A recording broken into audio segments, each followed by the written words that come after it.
आप देख रहे हैं न्यूज़ 9 भारत, रखिए आपको सबसे आगे। नमस्कार, आप देख रहे हैं न्यूज़ 9 भारत, मैं हूं आपके साथ अंजलि। चलिए रुक करते हैं खबरों की ओर। जनपद मैनपुरी पहुंचे प्रदेश के मुख्यमंत्री योगी आदित्यनाथ ने स्वर्गीय माधवराव सिंधिया की प्रतिमा का अनावरण किया। माधवराव सिंधिया की 30 सितंबर 2001 को मैनपुरी जनपद के भैंसरोली गांव में विमान दुर्घटना में मृत्यु हो गई थी। इस मौके पर स्वर्गीय माधवराव सिंधिया के बेटे केंद्रीय मंत्री ज्योतिरादित्य सिंधिया भी मैनपुरी पहुंचे हैं।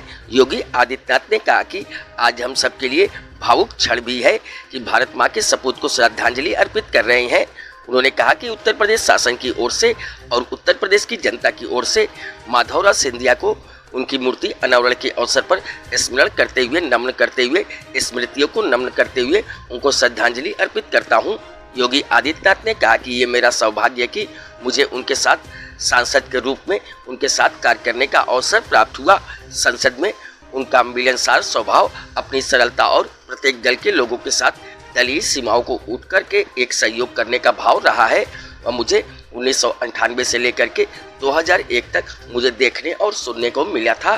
भारत सरकार के कैबिनेट मंत्री ज्योतिरादित्य सिंधिया ने कहा कि जहां एक तरफ भावुकता का वातावरण है, वहीं आज के दिवस पर आज गौरव भी महसूस कर रहा हूं। आज मैनपुरी में उपस्थित होकर मेरा दिल और मेरा मन इतिहास के पन्नों पर रेखांकित होता है। मैनपुरी के साथ मेरा कोई 10 साल 20 साल पुराना संबंध नहीं है। इस मैनपुरी के साथ सिंधिया परिवार का 250 वर्ष पुराना संबंध रहा है। इस दौरान उन्होंने क्या कुछ कहा, आइए सुनते हैं उनकी जुबानी। न्यूज़ 9 भारत के लिए मैनपुरी से रामकिशोर वर्मा की रिपोर्ट। मैं उन सबका भी और मध्य प्रदेश से आए हुए हमारे सभी अतिथि पदाधिकारी और कार्यकर्ताओं का भी मैं, जिनका श्रीमंत माधवराव सिंधिया जी से ज्योतिरादित्य सिंधिया जी के साथ मध्य प्रदेश से अटूट संबंध है, उन सब का भी मैं आज मैनपुरी की इस धरती पर हृदय से स्वागत करता हूं, अभिनंदन करता हूं। भाइयों बहनों, आज यहां पर 238 करोड़ रुपए की विभिन्न परियोजनाओं के साथ ही 172 करोड़ रुपए की 40 अन्य परियोजनाओं के लोकार्पण और शिलान्यास का कार्यक्रम भी यहां पर संपन्न हो रहा है। मैं इस अवसर पर इन सभी परियोजनाओं के लिए मैनपुरी के सभी नागरिकों को, आप सभी उपस्थित माताओं, बहनों को, नौजवानों को इन योजनाओं की हृदय से बधाई देता हूं। आप सबके प्रति अपनी शुभकामनाएं भी व्यक्त करता हूं। भाइयों बहनों, हम सब जानते हैं कि भारत की राजनीति में श्रीमंत माधवराव सिंधिया जी का नाम बहुत शानदार तरीके से, गौरवशाली तरीके से लिया जाता है। ये मेरा सौभाग्य है कि मुझे उनके सानिध्य में, उनके साथ सांसद के रूप में कुछ दिनों तक कार्य करने का अवसर प्राप्त हुआ था।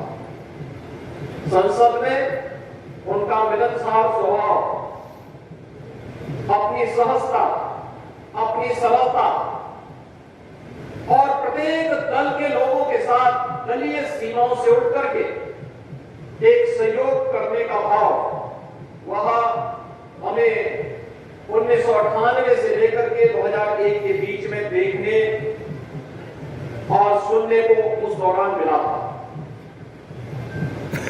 हम सब जानते हैं कि एक बार नहीं, 9 बार देश की संसद में माननीय सांसद के रूप में वे लगातार चुने गए। केंद्रीय मंत्री के रूप में, यानी मात्र 26 वर्ष की उम्र में वे सांसद बने थे। उच्च शिक्षा अर्जित करने के बाद जब वे भारत वापस आए तो राजनीति में प्रवेश करते ही एक सांसद के रूप में उन्होंने अपना कार्य प्रारंभ किया। उनकी लोकप्रियता लगातार उनके सांसद चुने जाने और उस कालखंड में भारत के अंदर तकनीक का उपयोग हो सकता है, रेलवे हो, नागरिक उड्डयन मंत्रालय रहा हो, जहां एक तरफ एक भावुकता का वातावरण है,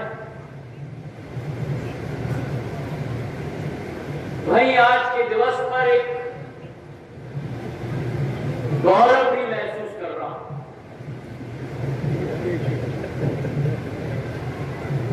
आज मैनपुरी में उपस्थित होकर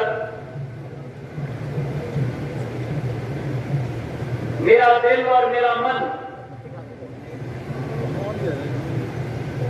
इतिहास के पन्नों पर रेखांकित होता है।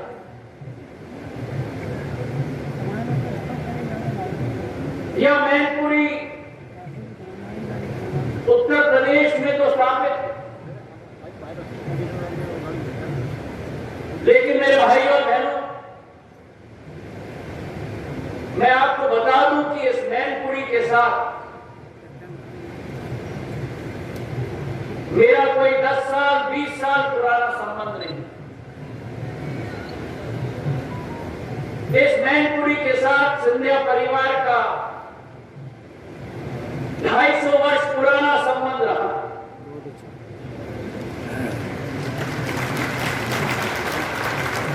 एक समय रहा है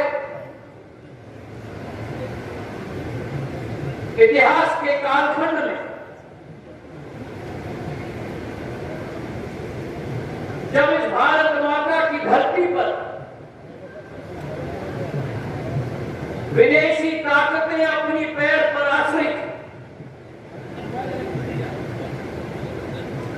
और उस जमाने में जब रोहिला अफगानों ने इस क्षेत्र पर अत्याचार करने की मुहिम के साथ निकले थे, मेरे पूर्वज दत्ताजी महाराज सिंधिया ने और उनके बाद महाजी महाराज ने इस पूरे क्षेत्र में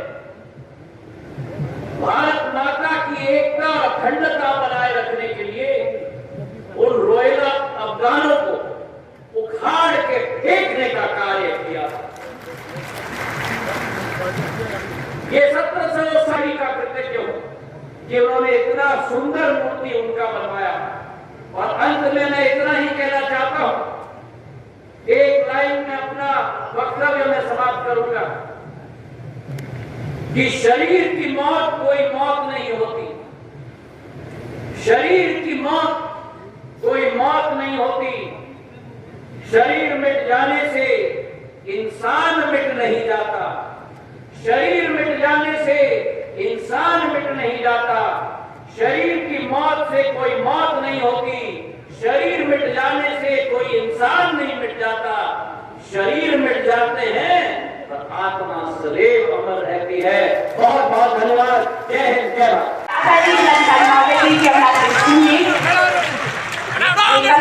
और माननीय केंद्रीय मंत्री नागरिक उड्डयन भारत सरकार माननीय योगी मीडिया का